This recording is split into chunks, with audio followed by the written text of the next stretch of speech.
Sebagai pelayan kesehatan tingkat pertama, Puskesmas Sandan memberikan pelayanan kesehatan kepada masyarakat.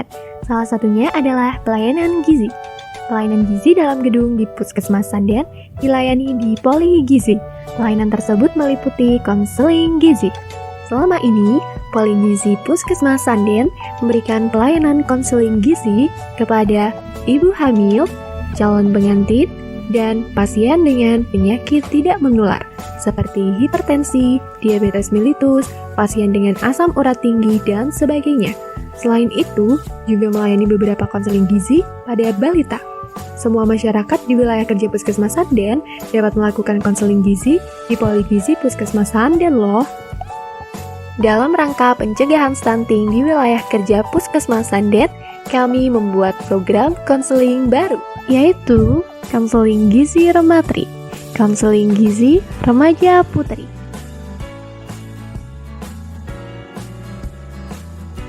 Indonesia merupakan negara dengan kasus anemia yang cukup tinggi, dan ternyata 1 dari 3 remaja putri di Indonesia mengalami anemia. Selain anemia, prevalensi KEK tertinggi dialami oleh usia remaja loh, yaitu pada usia 15-19 tahun sebanyak 36,3%, dan diikuti oleh remaja putri usia 20-24 tahun, yaitu sebanyak 23,3%. Anemia adalah suatu kondisi tubuh di mana kadar hemoglobin dalam darah lebih rendah dari normal. Kadar Hb normal pada remaja putri adalah 12 gram per desiliter.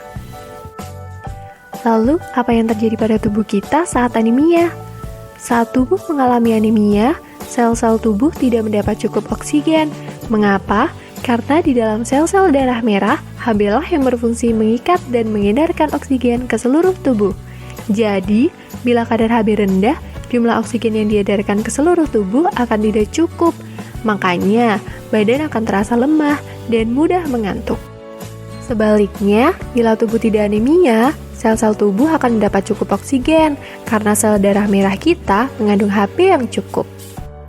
Gejala anemia yang umum terjadi meliputi 5L: lesu, letih, lemah, lelah, dan lalai, serta mudah mengantuk. Pada anemia yang berat, akan disertai pucat pada muka, kuku, dan kelopak mata. Gejala lainnya adalah pusing dan mata berkunang-kunang. Cara sederhana, kita bisa melakukan deteksi dini anemia dengan melihat bagian dalam kelopak mata pada bagian bawah mata kita, atau disebut pemeriksaan konjungtiva. Konjungtiva yang pucat dapat menjadi indikasi awal anemia. Tapi, untuk memastikan secara pasti kita anemia atau tidak, kita tetap harus melakukan pemeriksaan Hb ya teman-teman. Pada remaja putri, anemia dapat menurunkan daya tahan tubuh sehingga remaja putri akan mudah sakit atau terkena infeksi. Kemudian, anemia juga akan menghambat pertumbuhan sel tubuh dan otak loh. Hal tersebut dapat menurunkan fokus dan konsentrasi belajar sehingga akan menurunkan prestasi dan produktivitas. Pada ibu hamil, anemia juga akan menurunkan daya tahan tubuh, menyebabkan bayi lahir prematur atau bayi lahir dengan berat badan lahir rendah, yang nantinya akan tumbuh sebagai balita stunting atau tinggi badan lebih rendah dibandingkan tinggi badan normal. Pastinya kita semua tidak mau seperti itu kan? Tahu nggak kalau remaja putri berisiko tinggi mengalami anemia? Hal itu karena remaja putri mengalami menstruasi setiap bulan, sehingga banyak kehilangan zat besi yang keluar bersama darah. Di samping itu, ada peningkatan kebutuhan zat besi pada remaja putri karena pertumbuhan yang pesat pada masa remaja, dan juga pola makan yang salah demi menjaga penampilan.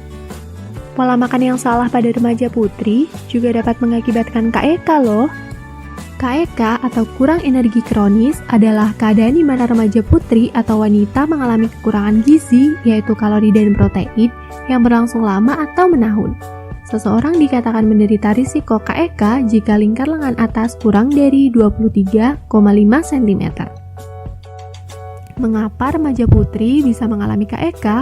Hal tersebut dapat terjadi karena adanya ketidakseimbangan asupan makan dengan kebutuhan asupan makan yang lebih sedikit daripada kebutuhan tubuh. Hal itu dapat disebabkan karena pola makan yang kurang baik dan gangguan makan yang banyak terjadi pada remaja putri demi menjaga penampilan. Gangguan makan tersebut dapat meningkatkan risiko remaja putri untuk terkena anemia maupun KEK. karena kurangnya zat gizi yang masuk ke dalam tubuh. Ingat ya girls, cantik itu sehat, bukan kurus.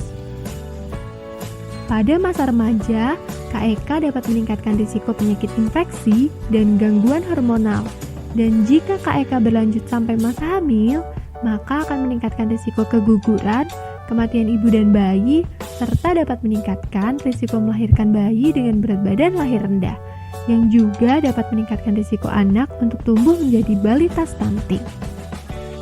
Intervensi pada remaja putri sangat penting dilakukan, karena akan menentukan kualitas sumber daya manusia generasi berikutnya. Remaja putri yang sehat, tidak anemia dan KEK, akan tumbuh dan berkembang menjadi calon ibu yang sehat dan melahirkan bayi yang sehat. Jadi, jangan tunggu sampai muncul gejala ya. Pencegahan anemia dan KEK dapat dilakukan dengan konsumsi makanan gizi seimbang, disertai dengan konsumsi TTD 1 tablet setiap minggu untuk pencegahan anemia. Yuk bersama lakukan pencegahan masalah gizi pada remaja putri. Kami, ahli gizi Puskesmas Sanden, siap membantu. Jadi tunggu apa lagi? Yuk lakukan konseling gizi untuk mengetahui status gizi dan pola makan yang baik, agar kita dapat menjadi remaja putri yang sehat untuk menghasilkan generasi yang sehat, cerdas, dan produktif.